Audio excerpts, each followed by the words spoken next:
Poussée d'Archimède, on va sacrifier pour cette expérience cette pauvre balle de tennis qui n'a rien demandé à personne. Alors, on va essayer de l'introduire ici dans un fameux brodo que vous utilisez à la maison. Hein. Alors, qu'est-ce que vous remarquez? Quand vous essayez d'enfoncer la balle de tennis, qu'est-ce qu'elle fait? Elle remonte. Donc, elle est soumise à deux forces. La force qui correspond à son poids orientée vers le bas, là je goûte, hein, et puis une force qui est orientée vers le haut, qu'on appelle la fameuse poussée d'Archimède. On en profite pour se rafraîchir un peu. Alors, quelles sont les caractéristiques de la poussée d'Archimède? Vous brûlez de le savoir, vous allez le savoir. Donc, c'est une force évidemment qui est orientée vers le haut, qui a une direction verticale,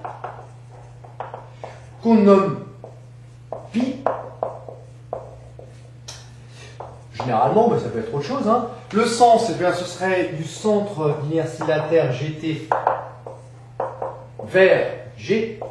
Autrement dit, le sens, c'est vers le haut. J'en profite pour mettre que c'est pi.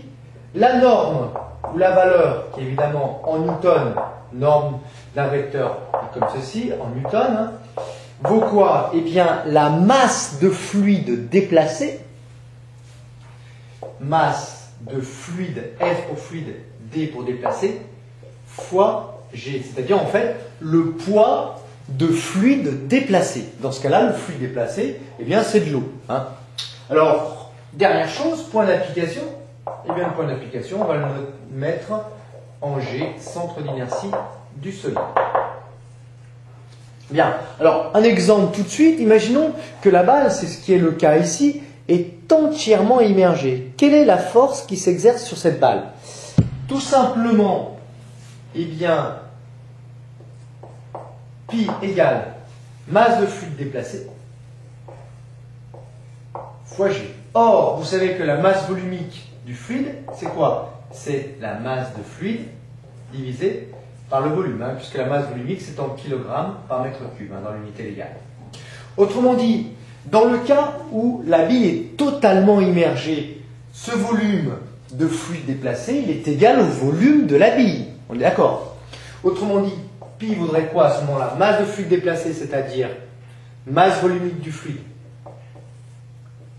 fois le volume de la bille ou de la balle, hein, fois petit g. Voilà. Voilà ce qu'on voudrait dans ce cas particulier, la poussée d'Archimède. Il est évident que dans ce cas-là, regardez bien, la bille n'est pas totalement immergée, donc le volume de fluide déplacé, c'est que la moitié du volume de la balle. Vous voyez, hein, bon, la poussée d'Archimède sera moins importante. Par contre, évidemment, hein, si vous la laissez comme ceci, hop, vous allez voir qu'elle remonte. Pourquoi? Parce que la poussée d'Archimède est plus importante que le poids pi. Bon appétit!